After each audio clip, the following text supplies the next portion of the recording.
नमस्कार. आपल्या सगळ्यांचे सोशल महाराष्ट्र न्यूज चॅनलमध्ये हार्दिक स्वागत. चला वळूया तर एका नवीन बातमीकडे. आजची बातमी. पालकमंत्री जयकुमार रावळ यांच्या जयचंद्र ॲग्रो इंडियाच्या वतीने निमगुळ येथे खरेदी करण्यात आलेल्या 10 एकर आणि 19 गुंठे जमिनीच्या खरेदी खतावर 1993 साली मृत झालेल्या महिलेच्या जागेवर दुसरीच महिला उभी करून सदर जमीन जयचंद्र ॲग्रो इंडिया यांनी हडप केल्याचा आरोप माजी आमदार अनिल गोटे यांनी केला आहे. या प्रकरणी शिंदखेडा न्यायालयाने गुन्हा दाखल करण्याचे आदेश दिले होते. त्याची दखल घेण्यात आली नव्हती. त्यानंतर गुन्हा दाखल होऊन 14 वर्षे उलटून देखील सदर महिलेला न्याय मिळालेला नसल्याचा आरोप माजी आमदार अनिल गोटे यांनी केला आहे. ज्या कंपनीचे जयकुमार रावळ हे भागीदार आहेत, 3086 त्यांच्या मालकीचे शेअर आहे. त्या Jaykumar Agro Industries Private Limited या कंपनीने खाजगी मार्केट करण्याकरता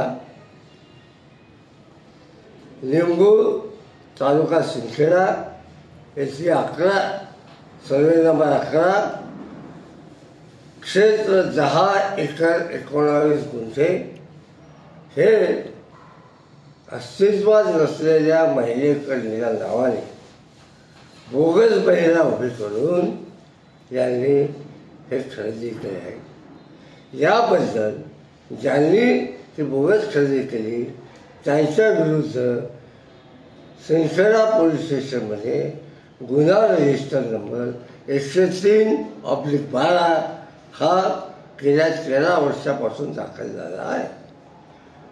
अजूनही त्या गुन्ह्याचा पूर्ण तपास झालेला नाही. काय आता एका मंत्र्याने अशा बोगस महिला उभे करून खरेदी करून घेणं आपल्या कंपनीच्या हितासाठी हे अत्यंत नैतिक कृत्य आहे असं देवेंद्र फडणवीसांचं म्हणणं आहे. काय राज्याचे मुख्यमंत्री म्हणून प्रतिभाताई पाटील यांची जमीन जाते. त्यानंतर जौंडाच्या शहरामध्ये मध्यभागी असलेली सिंधी कॉलनीच्या समोर जवळची 4.5 एकर जमीन जाते आणि आता ही 10 एकर 19 जमीनची जमीन बोगस महिला उभी करून खरेदी करणे.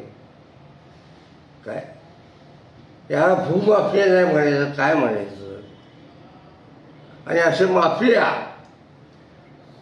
या मंत्रिमंडळामध्ये भरलेले आहेत. ठीक आहे. बातमी आवडल्यास चॅनलला लाईक व सबस्क्राईब करा व दररोज अशा नवनवीन बातम्या पाहण्यासाठी चॅनलला फॉलो करा. धन्यवाद.